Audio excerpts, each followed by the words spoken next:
Hello friends, स्वागत करता हूं मैं आपका दोबारा से। आपको पता है हम राजस्थान म्यूनिसिपैलिटीज़ एक्ट को स्टडी कर रहे थे और हमने सेक्शन 1 से 20 तक देख लिया था। अब देखो, हमने एक जो बुकिश लैंग्वेज में तो इस चैप्टर को 1 से 20 सेक्शंस तक देख लिया था। बट हमको अल्टीमेटली देना एग्ज़ाम है कि नहीं? घर पे तो लेके जाना नहीं है इसको कि हाँ बस पढ़ लिया, दैट्स ऑल। हम बोल देंगे कि हमने तो भाई 2 लेक्चर ले लिए थे, पढ़ भी लिया था इसको, उससे काम हो जाएगा। But we have to ultimately give the exam. तो अब हम इसको, सबसे इम्पोर्टेंट है याद कैसे रख पाएँ कि 1 से 20 तक के सेक्शन मुझे ऐसे याद रहें जैसे तो कोई कहानी चल रही है। तो मेरा किसी भी चीज़ को याद करने का एक वे होता है और मैं हमेशा उसको स्टोरी से याद करने की कोशिश करता हूँ और स्टोरी भी ऐसी बनाता हूँ कि वो टॉपिक से लिंक होए। तो जैसा कि मैंने 1 से 10 तक जो सेक्शन आपको बताए थे उसमें मैंने अच्छे से बताया भी था कि हमने कैसे स्टडी के तरीके से उसको देखा था। तो 1 से 10 तक जो सेक्शन थे उनकी स्टडी को हम दोबारा रिपीट करेंगे और उसके बाद हम 11 से 20 तक की जो मैं आज आपके जो स्टोरी बना के लाया हूँ उसको मैं आपके सामने रखूँगा।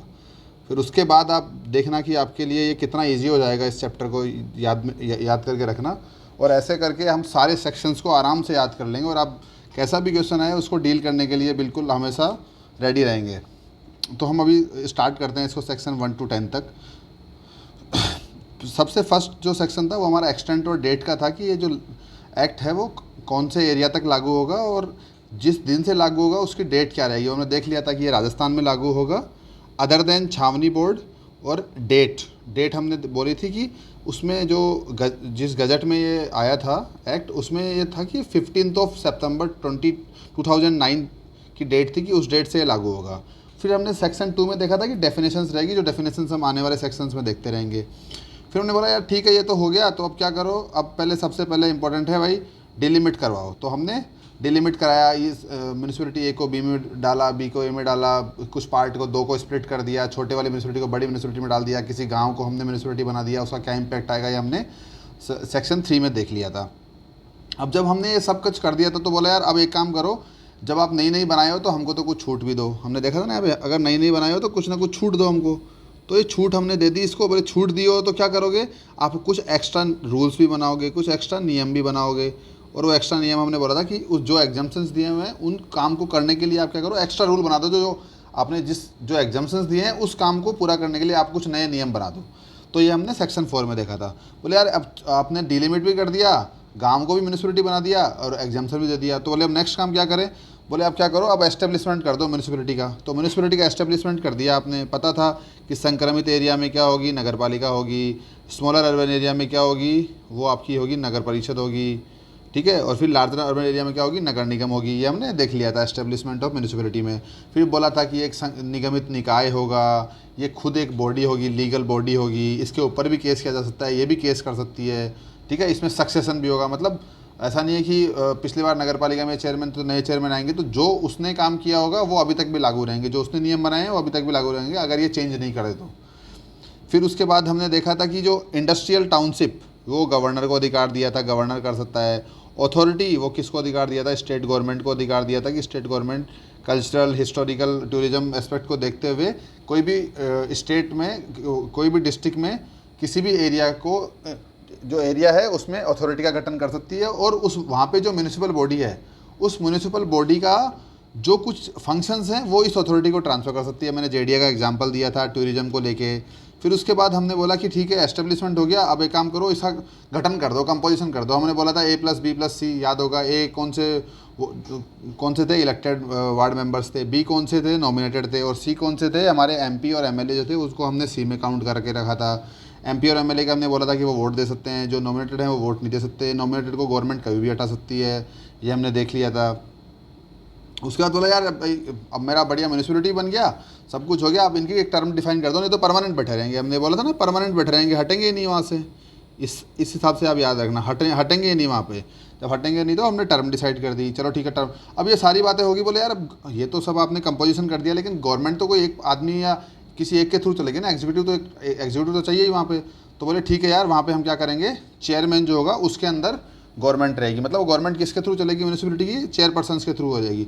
अब ये सब इन्होंने काम कर लिया, गवर्नमेंट बना ली। फिर इनको याद आया यार वार्ड तो सही से हमने डिसाइड किए ही नहीं थे, ओनली डिलिमिट करके छोड़ दिया था, वार्ड तो सही से डिसाइड किए ही नहीं थे। तो वार्ड को सही से डिसाइड करने के लिए क्या किया, division of ward as per the section 6 और पॉपुलेशन को देखते हुए आपको वोट्स का डिवीजन करना है। 9th में देखा था और फिर 10th में हमने बोला था रिजल्ट आ जाता है। 10th में तो डिटर्मिनेशन कर दिया हमने वार्ड्स का, लिमिट्स डिफाइन कर दी कौन कौन से एरिया में वार्ड नंबर 1 की लिमिट, 2 की लिमिट, 3 की लिमिट ऐसे कर दिया। फिर रिजर्वेशन कहाँ पे रहेगा, SC ST को कहाँ पे रहेगा, OBC को कहाँ पे रहेगा, और आपके वुमेंस को कहाँ पे रहेगा। वुमेंस के लिए तो हमने 50% देखा ही था, कैटेगरी वाइज 50% कर दिया था।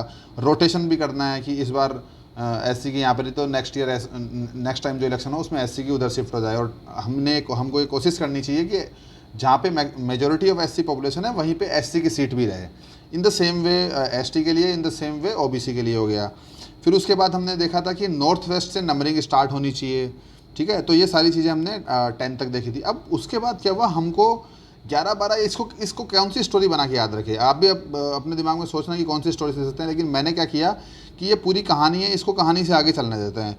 तो जब ये हो गया तो बोले यार अब ये आपने वार्ड्स के डिवीज़न भी कर दिए, रिजर्वेशन भी कर दिया, लेकिन ये इलेक्शन करवाने कौन आएगा, ये सब तो कर दिया। अब आप ये वार्ड्स में जो आप इलेक्टेड मेंबर्स होंगे तो उनका इलेक्शन करवाने कौन आएगा। तो बोले एक काम करते हैं यार, स्टेट इलेक्शन कमीशन को हम बोलते हैं कि तुम कराओ सारा काम, तुम रोल्स भी बनाओ और तुम कंडक्ट ऑफ इलेक्शन भी करवाओ, सारा सुपरिटेंडेंस कंट्रोल सब इनके हाथ में दे दिया। जब इनके हाथ में दे दिया तो ये पहले तो खुश हो गए। ये लोग SDC से याद देखना आप क्या होता है, इसको बोलते हैं सुपरिटेंडेंस, ये उनके पास आ गया, ये कंट्रोल हो गया। D का मतलब आप बताना, अपने जो इंडिया का इलेक्शन कमीशन हम पढ़ते हैं उसमें भी D का मतलब रहता है, क्या होगा, डायरेक्शन। अभी तो मैं बता देता हूँ, ये सारा का सारा SEC के पास रहेगा। फिर इसके 2 काम थे, रोल्स बनाना था और इलेक्शन को कंडक्ट करवाना था। बोला यार ठीक है वो तो करवा लूँगा, लेकिन ये भी क्या ना, स्टेट के लोग, मैं ऑफेंस वाली बात नहीं कर रहा, लेकिन सरकारी आदमी क्या होता है ना, थोड़ा आलसी हो जाता है। तो ये आलसी हो जाता है और बोलता है मेरे से तो नहीं हो रहा, मेरे से नहीं हो रहा तो क्यों, अगर मैं नहीं करूँ तो बोले डेलीगेट कर दो तुम। तो इन्होंने क्या किया, 12 में डेलीगेशन करवा दिया। बोले डेप्यूटी इलेक्शन कमिश्नर और सेक्रेटरी जो है वो उनको डेलीगेट कर सकता है, ये चाहे तो अपना काम, ठीक है। और अगर मुझे खुद को करना हो तो खुद को करना चाहूँ तो मुझे अफसर चाहिए होंगे।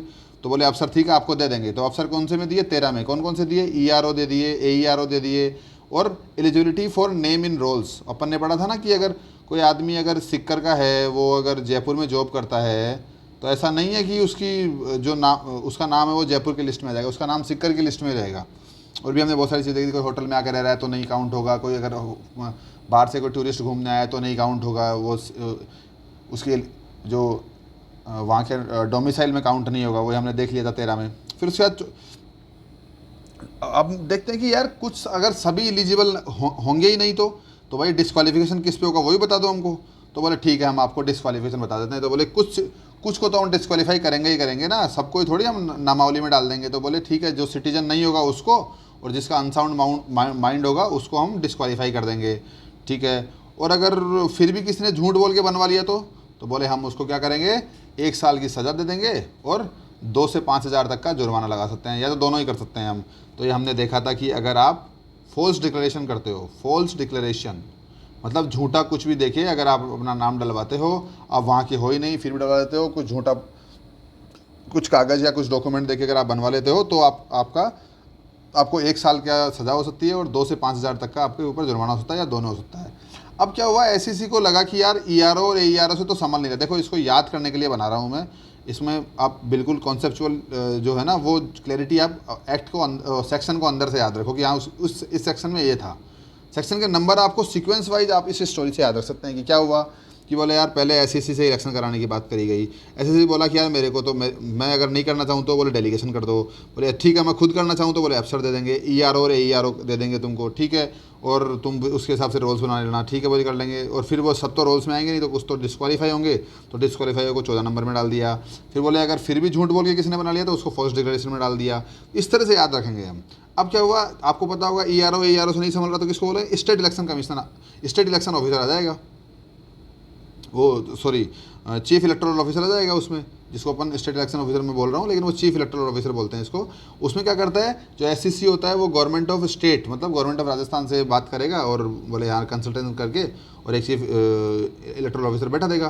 बोले ठीक है उससे भी काम नहीं हो रहा तो बोले एक और लो तुम, बोले डिस्ट्रिक्ट इलेक्शन ऑफिसर दे देंगे, वो भी उसको और साथ में ले लो। वो किसको रिपोर्ट करेगा, इसको रिपोर्ट करेगा CEO को। और ये एक डिस्ट्रिक्ट में एक से ज़्यादा भी हो सकता है, उसका एरिया डिफाइन हो जाएगा फिर, ठीक है। बोले ये दोनों के दोनों जो हैं वो किसको ये दोनों के दोनों जो लोग हैं वो किसको रिपोर्ट करेंगे, वो एक तरह से ये होंगे स्टाफ ऑफ, इनके अंडर क्या होगा, स्टाफ ऑफ लोकल अथॉरिटी भी इनके अंडर होगा, ठीक है।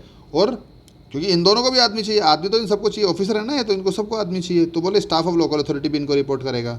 फिर उसके बाद क्या हुआ, बोले 19 नंबर में हमने क्या देखा था कि ये सारे के सारा जो स्टाफ है, ये ऑफिसर्स हैं या स्टाफ जो लोकल अथॉरिटी का वो है, ये ERO है या AERO है, ये सब के सब क्या होंगे, डेपुटेशन पे रहेंगे। किसके किसके पास, SEC के पास डेपुटेशन पे रहेंगे ये सब के सब, इनको डेपुटेशन पे कंसिडर किया जाएगा।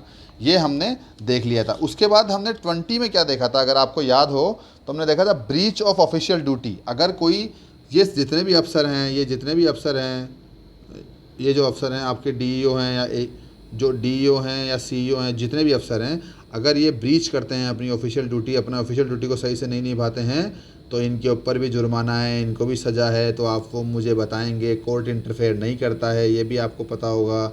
ये आप कमेंट में डालेंगे कि भाई सेक्शन 20 क्या था, तब आपको याद रहेगा। तो आपको अब 1 से लेके 20 तक के सेक्शन में मुझे लगता है याद हो गए होंगे। इस एक स्लाइड में आपको 1 से 20 तक के सेक्शन बिल्कुल ईजिली याद हो सकते हैं। अगर आप इस स्टोरी को याद में रखेंगे तो मुझे लगता नहीं कि आप इसको कभी भूल पाएंगे। स्टोरी से चीज़ें याद रह जाती है, ऐसे याद करते रहेंगे तो मिक्स हो जाएंगे, 14 जाके 18 में मिक्स हो जाएगा, 15 जाके 16 में मिक्स हो जाएगा। अब देखो आपको एक छोटी सी, आप ये शायद समझ पाएंगे इसको। यहाँ पे आप देख रहे होंगे ये बात चल रही है 14 नंबर में डिस्क्वालीफाई करने की, किसको, ये वोटर्स को डिस्क्वालीफाई करने की बात चल रही है। किसको, वोटर्स को डिस्क्वालीफाई करने की बात चल रही है, ये ध्यान रखिएगा। ये अभी आगे मैं इसको वापस रेफरेंस दूंगा इसका, कि क्योंकि 24 नंबर में क्या होगा, मेंबर्स को डिस्क्वालीफाई करने की बात आएगी कि मेंबर्स को कैसे डिस्क्वालीफाई कर सकते हैं। ये 24 नंबर में आएगा, इसको आप ऐसे याद रख सकते हैं, ठीक है। जैसे यहाँ पे eligibility for name in rolls है, वैसे वहाँ पे भी एलिजिबिलिटी आएगी कि आप कौन चुनाव लड़ सकता है, तो वो भी हम आगे आगे चल के देखेंगे। तो आपस में चीज़ें इंटररिलेटेड है, उनको इंटररिलेटेड करके हम याद रखेंगे तो हमको याद रह पाएगी। नहीं तो जो 344 सेक्शन की हम बात कर रहे हैं ना, और ये मान के चलिए मोटा मोटी हमको 300 सेक्शंस हमको याद रखने हैं, तो उसको आप स्टोरी से याद रख सकते हैं, उसको और कोई तरीके से याद नहीं रख सकते। इतना बहुत ज़्यादा टाइम है नहीं कि कॉन्स्टिट्यूशन के जितना टाइम है हमारे पास, लो यार खूब सारा टाइम है, इसको दे देते हैं और कर लेंगे, ठीक है। तो अब हम आगे बढ़ते हैं सेक्शन 21 पे। तो सेक्शन 21 क्या बोलता है, सेक्शन 21 बोलता है कि वार्ड मेंबर बनने के लिए क्या एलिजिबिलिटी है। मैंने बोला था ना 13 नंबर पे अपन एलिजिबिलिटी पढ़ी है, तो वो एलिजिबिलिटी किसकी थी, वो एलिजिबिलिटी थी आपको इलेक्टर बनना है, तो आपको वोटर बनना है, आपको नामावली सूची में नाम डलवाना है, उसकी एलिजिबिलिटी थी। तो अब यहाँ पे एलिजिबिलिटी किसकी है, आपको वार्ड मेंबर बनना है, तो उसकी एलिजिबिलिटी, तो उसकी एलिजिबिलिटी के लिए क्या बोला, पहला आपको बोला गया सेक्शन 21 में क्वालिफिकेशन फॉर वार्ड मेंबर, क्या क्वालिफिकेशंस होनी चाहिए। तो पहला तो है कि वो वहाँ पे वोटर होना चाहिए, ठीक है, वो वहाँ पे वोटर होना चाहिए। इलेक्टर का मतलब भी जो इलेक्ट करने वाला मतलब वोटर ही होता है, ठीक है। कोई भी वार्ड में हो, चाहे वार्ड A B C की कोई से में भी हो, वार्ड 1 2 3, वो चाहे 10 में होगा तो भी एक में जाके इलेक्शन लड़ सकता है। और दूसरी बात, कोई सीट है वो अगर रिजर्व कैटेगरी में है तो वो उस रिजर्व कैटेगरी से बिलोंग करना चाहिए, तब जाके वो लड़ सकता है रिजर्व सीट से चुनाव। और एज उसकी 21 ईयर्स की होनी चाहिए, और उसकी फैमिली जो है वो वाटर सील्ड मतलब वाटर यूज करते हुए ऐसा सैनिटरी टॉयलेट यूज करे, ये इंपॉर्टेंट है। फिर उसके बाद इसमें बोला गया कि ऐसा भी हो सकता है कि सेक्शन 21A, ये नया सेक्शन डाला गया था और उसमें बोला गया था कि यार युवाओं को भी मौका दिया जाए, क्योंकि देखो लोअर लेवल की ये हमारी पार्लियामेंट्री डेमोक्रेसी है, आपको ये पता होगा हमारी पार्लियामेंट्री डेमोक्रेसी है। तो आप नए लीडर्स को कैसे तैयार करोगे, जब तक कि आप युवाओं को मौका नहीं दोगे आगे आने का, तब आपके नए लीडर्स रेडी कैसे होंगे, आपका यूथ जो है वो इलेक्शंस वाली जो पॉलिटिक्स है उसमें कैसे जाएगा, उसको कैसे एक्सपीरियंस होगा। तो उसके लिए हमारी स्टेट गवर्नमेंट ने एक अलग तरीका निकाला और बोला कि यार हम ऐसा करते हैं, कुछ सीटें ऐसा करते हैं 21 से 35 ईयर्स तक की एज वाले जो लोग हैं ओनली उनको अलाउ करते हैं उनमें इलेक्शन लड़ने के लिए। कुछ सीटों को, सारी सीटों में नहीं, कुछ सीटों में हम ओनली उनको अलाउ करेंगे, ठीक है। तो इसमें क्या बोला गया कि इसमें बोला गया कि रिजर्व कैटेगरी जो है उसमें आप मैक्स टू मैक्स एक सीट रहेगी आपकी, अगर आपकी रिजर्व कैटेगरी की पर्टिकुलर कैटेगरी की सीट 3 है, सपोज करो SC की सीट है 3, तो मैक्सिमम जो 21 एंड 35 ईयर्स वाली एज वाली जो लोग हैं, जो सीट्स हैं वो ओनली एक रहेगी इसमें, मतलब 2 सीट तो रहेगी नॉर्मल और 1 सीट रहेगी जिनकी एज 21 से 35 है। ऐसे ST की सपोज करो सीट्स हैं 3 या 2 हैं तो ओनली 1 सीट रहेगी, या 1 होगा तो भी 1 रहेगी मैक्स टू मैक्स। फिर उसके बाद आ जाते हैं अपन max 2 seat if reserve seat from particular categories, suppose करो अब SC में सीटें हैं 10, तो वहाँ पे ओनली आपकी 2 सीट ही रहेगी जो कि 21 से 35 ईयर्स की एज तक वाले लोग होंगे। ऐसे ST की भी सपोज करो 8 सीट है तो वहाँ भी 2 सीट होगी। तो ये कैटेगरी वाइज है, ये जो मैक्सिमम 2 सीट्स हैं ये कैटेगरी वाइज है, ये 1 सीट है जो कैटेगरी वाइज है। ये तो हो गया रिजर्व कैटेगरी के लिए। इसमें सेम वुमेन भी रिजर्व कैटेगरी में मैं काउंट कर रहा हूँ कि वुमेन की सीट सपोज कीजिए 10 है, तो 10 में से 5 सीट जो है वो रहेगी, इस तरह से है। या वुमन की सीट सपोज करो एक ही है, तो उस केस में आपकी एक सीट हो जाएगी, वो 21 से 35 ईयर्स वाली एज हो जाएगी। इस तरह से ये जो क्वालिफिकेशंस है वो बताई गई है इसमें। फिर उसके बाद बोलते हैं कि अनरिजर्व कैटेगरी होगी तो क्या होगा, मतलब जनरल की सीट है तो उसमें क्या होगा, अगर जनरल की सीटें 5 या 5 से कम है, देखो इससे पता चल रहा है, अगर जनरल की सीट जो है, अनरिजर्व कैटेगरी की जो सीट है वो 5 या 5 से कम है, तो उस केस में क्या होगा, ओनली एक सीट ही, सपोज कीजिए अगर 4 सीट अगर जनरल की है तो ओनली एक सीट ही जो है वो इस 21 एंड 35 ईयर्स वाली एज में आएगी। और अगर 5 सीट से ज़्यादा है तो देखो 5 सीट से ज़्यादा तो फिर क्या करेंगे, ग्रुप बन जाएंगे। ग्रुप कैसे बनेंगे, for every 5 seats there will be 1 seat, मतलब अगर 5 सीट हैं तो एक सीट रिजर्व होगी, अगर 10 हैं तो 2 होगी, और अगर 15 हैं तो 3 होगी। अब सपोज करो 13 है तो कितनी होगी, तो 10 से 15 के बीच में ओनली 2 सीट ही रहेगी। जब जैसे ही 15 होगी तो 3 सीट हो जाएगी। मैं आगे बता भी रहा हूँ आपको, देखो इसमें जो है वो ये देखिए, जो अगर सीट्स आपकी 5 से ज़्यादा है या 5 के बराबर है लेकिन 9 से कम है तो आपकी एक सीट रहेगी। अगर आपकी 10 से ज़्यादा है और 10 से बड़ी है और 14 से कम है तो 2 सीट रहेगी। समझ में आ गया होगा, मैं यहाँ पे समझा रहा था आपको। 10 से अगर 15 के बीच में सीट है तो 2 सीट्स रहेंगी, मतलब 5 के मल्टीप्लिकेशन में सीट्स रहेंगी। ये हमारा हो गया कि क्वालिफिकेशंस क्या है वार्ड मेंबर के लिए, हमने देख ली। 21 ईयर्स की एज होनी चाहिए, वोटर होना चाहिए, वो किसी भी वार्ड का वोटर हो, जैसे उस रिजर्व कैटेगरी से बिलोंग करता हो जिसके लिए वो सीट है। वाटर सील्ड सैनिटरी टॉयलेट होना चाहिए। दूसरा हमने 21A पढ़ा, उसमें क्या बोला कि यार युवा को भी मौका दो, तो 21 से 35 साल के जो युवा हैं उनको मौका देने के लिए बोले हम क्या करेंगे, जो रिजर्व कैटेगरी है उसमें एक सीट देंगे अगर सीटें पर्टिकुलर कैटेगरी में सीटें 3 से कम है तो, और हम 2 सीट देंगे अगर पर्टिकुलर कैटेगरी में सीटें 3 से ज़्यादा हैं तो। इन द सेम वे जब अनरिजर्व कैटेगरी की बात होती है, मतलब जनरल कैटेगरी की बात होती है, तो वहाँ पे क्या होगा, आपकी ओनली 1 सीट ही होगी अगर जो सीटें हैं वो 5 से कम है तो। लेकिन अगर सीटें 5 से ज़्यादा और 5 के मल्टीपल में है तो every multiple seats will get multiplied by 1। मतलब अगर आपकी 5 सीटें हैं तो ये हो जाएगी 1 सीट, अगर आपकी 10 हैं तो ये हो जाएगी 2, अगर 15 है तो हो जाएगी 3। मतलब जितनी भी सीटें हैं डिवाइड बाई 5 कर दो, और अगर 2.2 आए तो सपोज करो अगर 14 सीट होगी, आप डिवाइड बाई 5 करोगे तो क्या होगा, 2.9 के अराउंड आएगा। इसका मतलब ये अगर टोटल 3 नहीं होता है तो फिर 2 ही माना जाएगा। ऐसे भी आप याद रख सकते हैं इसको। उसके बाद आता है हमारा सेक्शन 22 एंड 23 हम पढ़ते हैं। तो सेक्शन 22 में क्या बोला गया है, सेक्शन 22 में बोला गया कि आप देखो नाम से पता चल रहा है 2-2, मतलब 2-2 में चुनाव नहीं लड़ सकते आप भाई, आपको एक सीट से ही चुनाव लड़ना पड़ेगा। तो 2-2 में चुनाव आप सीधे लड़ नहीं पाते हैं, आपको क्या करना पड़ता है, आपको नॉमिनेशन फाइल करते हैं आप। तो आप क्या करोगे, सपोज कीजिए आपको आप तो बोलोगे मैं तो 4 सीट से चुनाव लड़ूंगा, और आप जाके 4 में नॉमिनेशन फाइल कर दिया भाई, बोले मैं तो 4 में, इसमें भी नॉमिनेशन फाइल कर दिया, इसमें भी कर दिया, इसमें भी कर दिया, इसमें भी कर दिया। लेकिन अगर जिस दिन आखिरी तारीख है नामांकन का, अपन बोलते हैं ना वापस लेना है, तो जिस दिन अगर आपने जाके 3 बजे से पहले, शाम के 3 बजे से पहले अगर आपने अपना नॉमिनेशन किसी एक सीट को छोड़ के बाकी से नहीं उठाया तो ये मान लिया जाएगा कि आप तो चुनाव लड़ना नहीं चाहते, आपकी इच्छा ही नहीं है, आप सीरियस ही नहीं हो चुनाव को लेके, ऐसा मान लिया जाएगा। ऐसे याद रखना है इसको। इसका मतलब क्या माना जाएगा कि आपका किसी में भी नामांकन को नहीं समझा जाएगा, और ऐसा माना जाएगा कि आपने तो तीनों से ही नामांकन वापस ले लिया। तो क्या होगा, अगर आपने नॉमिनेशन एक से ज़्यादा वार्ड में फाइल कर दिया है तो उस केस में क्या होगा, अगर आपने 3 बजे से पहले विड्रॉ नहीं किया है तो उस केस में आपको ऐसा माना जाएगा कि आपने सबसे ही विड्रॉ कर लिया, मतलब सारी सीटों से ही विड्रॉ कर लिया आपने, ये मान लिया जाएगा। समझ में आ गया। 2-2 मतलब 2 सीटों से चुनाव, दो सीटों से चुनाव नहीं लड़ सकते। 2 से बहुत अच्छे से क्लैरिफाई हो रहा है, ये तो मतलब याद रखने की बिल्कुल ज़्यादा ज़रूरत ही नहीं है इसको। तो क्या है, अगर आप एक से ज़्यादा सीट से चुनाव लड़ना चाहते हैं और आपने नॉमिनेशन भी फाइल कर दिया एक से ज़्यादा वार्ड में, और आपने 3 बजे के पहले अगर किसी मतलब एक को छोड़ के बाकी सबसे नहीं हटाया है तो ये मान लिया जाएगा कि आपने सबसे ही हटा लिया है। सिंपल लैंग्वेज में, बिल्कुल सिंपल लैंग्वेज हो गई है। तो देखो ये तो रेस्ट्रिक्शन लगाना ही था इनके ऊपर। फिर बोला एक रेस्ट्रिक्शन से काम नहीं चलेगा भाई, एक रेस्ट्रिक्शन और लगा हुआ इनके ऊपर। तो एक रेस्ट्रिक्शन और लगाया, बोले क्या रेस्ट्रिक्शन लगाया, बोले ना तो तुम व्हीकल यूज़ कर सकते, ना लाउड स्पीकर यूज़ कर सकते, ना पोस्टर यूज़ कर सकते, ना होर्डिंग लगा सकते। लेकिन ये क्या है ना, इसको याद रखना, ये रेस्ट्रिक्शन कंप्लीट रेस्ट्रिक्शन नहीं है, इट इज़ रीजनेबल रेस्ट्रिक्शन, जो कि कौन लगा सकता है, ये स्टेट इलेक्शन कमीशन लगाएगा। तो स्टेट इलेक्शन कमीशन बोलता है कि मैं क्या करूँगा, रीजनेबल रेस्ट्रिक्शन लगाऊंगा। यहाँ पे ऐसा बोल सकते हो आप, रीजनेबल रेस्ट्रिक्शन लगाएगा ये, यहाँ पे रीजनेबल रेस्ट्रिक्शन लगाएगा।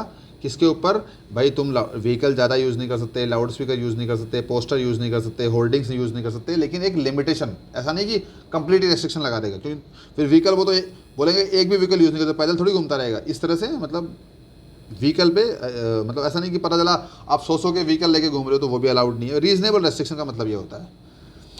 तो उसमें क्या होगा, अगर मान लो इसने रीजनेबल रेस्ट्रिक्शन लगाए और इसने फॉलो नहीं किए, अगर वार्ड मेंबर ने या उसके जो चुनाव लड़ रहा है उसने या फिर उसके जो एजेंट है, पॉलिटिकल एजेंट जो होता है, जिसको ऑथोराइज पॉलिटिकल एजेंट होता है, उन्होंने अगर इसको फॉलो नहीं किया तो क्या होगा, ऐसी इंक्वायरी करके जो स्टेट इलेक्शन कमीशन है वो इंक्वायरी करके अगर उन्होंने 5,000 रुपये का जुर्माना ठोक दिया, सपोज कीजिए 5,000 रुपये का जुर्माना ठोक दिया, तो क्या होगा, ये 6 साल के लिए डिस्क्वालीफाई हो जाएगा ये चुनाव लड़ने के लिए, पहली बात। दूसरी बात, ये रीजनेबल रेस्ट्रिक्शन लागू कब से कब तक रहेंगे, ये नोटिफिकेशन डेट जिस दिन आता है, चुनाव का नोटिफिकेशन डेट आता है, उस दिन से लेके जिस दिन इलेक्शन हो जाते हैं उस दिन तक ये लागू रहेगा। ठीक है, अगर 5,000 का फाइन लग गया आपके तो आप 6 साल तक के लिए गए, और 6 साल तक के लिए गए तो ठीक है, लेकिन ऐसी चाहे तो बाद में उसको रिवाइज करके बोलता नहीं ठीक है हम इसको 2 साल करेंगे, नहीं होता है हम तो इसको हटा ही देते हैं, तो होता है कि ये चुनाव अगले बार लड़ ले, या और कभी बीच में बाई इलेक्शन होता है तब चुनाव लड़ ले, तो इस तरह से होता है। तो ये इसको वापस देख लेते हैं। एक बार रेस्ट्रिक्शन लगाने से काम नहीं चला, दोबारा रेस्ट्रिक्शन लगाया। दोबारा रेस्ट्रिक्शन किस पे लगाया, बोले व्हीकल पे, लाउड स्पीकर पे, पोस्टर पे, होर्डिंग। कौन लगाया रेस्ट्रिक्शन, स्टेट इलेक्शन कमीशन लगाया। स्टेट इलेक्शन कमीशन ने रेस्ट्रिक्शन लगाया तो बोला क्या, बोले अगर आप ये रीजनेबल रेस्ट्रिक्शन को नहीं मानोगे और नोटिफिकेशन डेट से लेकर इलेक्शन डेट के बीच में अगर आप इनका बहुत ज़्यादा यूज करोगे तो 5,000 का आपके ऊपर फाइन लग सकता है, और 5,000 का फाइन लगा तो आप 6 साल के लिए कभी चुनाव नहीं लड़ पाएंगे, आने वाले 6 साल में चुनाव नहीं लड़ पाएंगे आप। तो लेकिन बोला गया यार थोड़ा सा तो हमको छूट दे दे, बोले ठीक है, अगर वो देखूंगा मैं बाद में रिवाइज करके इसको मतलब कम भी कर सकता हूँ, ये जो 6 साल है इसको कम भी किया जा सकता है, याद रखने के लिए बोल रहा हूँ, ऐसा होता नहीं है वैसे।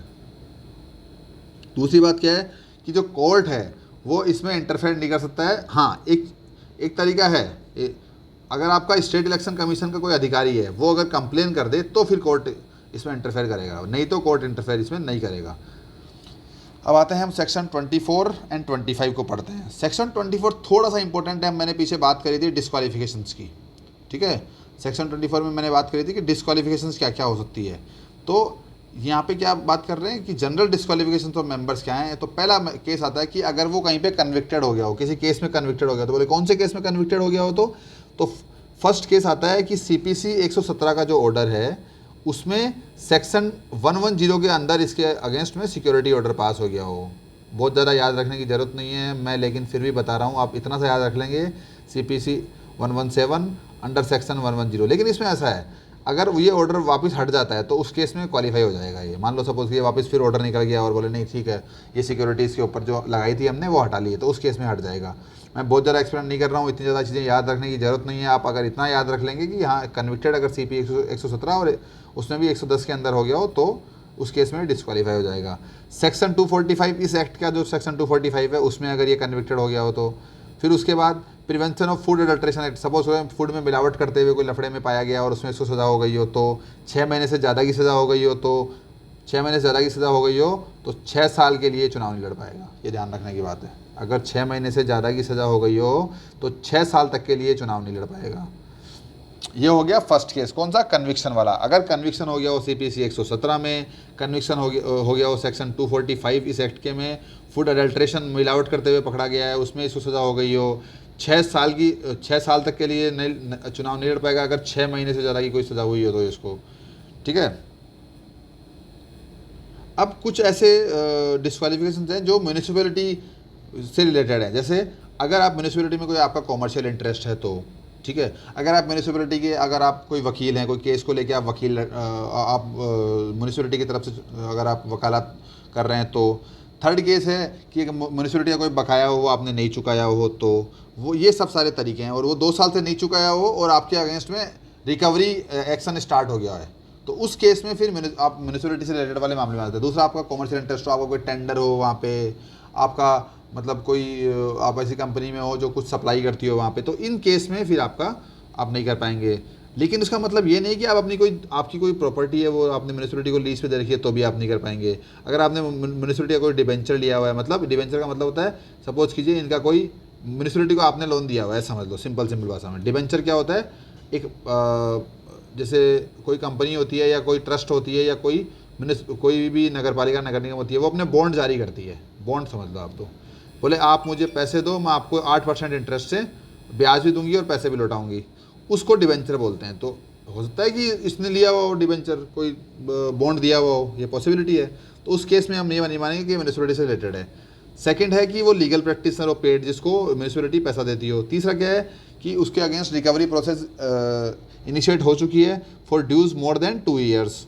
फिर सेकंड आता है कि वो अंडर ट्रायल चल रहा है किसी ऐसे केस में जिसमें कि चांसेज हैं कि पॉसिबिलिटी है कि 5 साल से ज़्यादा की सज़ा हो सकती है और कोर्ट ने इसमें कॉग्निजेंस लिया हुआ हो, मतलब कोर्ट ने इसको एक्सेप्ट किया हुआ हो केस को, ट्रायल चल रहा हो।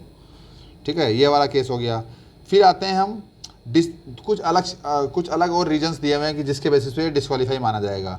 सपोज कीजिए वो कोई गवर्नमेंट जॉब में था, चाहे से स्टेट की हो चाहे से सेंटर की हो, किसी भी गवर्नमेंट जॉब में था, चाहे से लोकल अथॉरिटी की हो, किसी भी गवर्नमेंट जॉब से अगर उसको हटाया गया हो और डिसमिस किया गया हो, ठीक है, उस दोनों केस में। और कोई यूनिवर्सिटी में जॉब करता था, कोई ट्रस्ट में जॉब करता था, ऐसी ट्रस्ट या ऐसी यूनिवर्सिटी में जिसमें कि स्टेट जो गवर्नमेंट है उसका कुछ भी फाइनेंशियली ऐड है, सपोज कीजिए वो तो 10% ही पैसा देती होगी, लेकिन ऐसी भी अगर उसको डिसमिसल और रिमूवल हुआ है तो उस केस में वो डिस्क्वालीफाई हो जाएगा, वो चुनाव नहीं लड़ सकता है। दूसरा, जो उसको जो लॉ प्रैक्टिस करने से डिबार किया गया हो, मतलब वो वकील तो है लेकिन उसको वकालत करने की परमिशन नहीं दी गई होगी, बार काउंसिल है उसने मना किया हो उसको।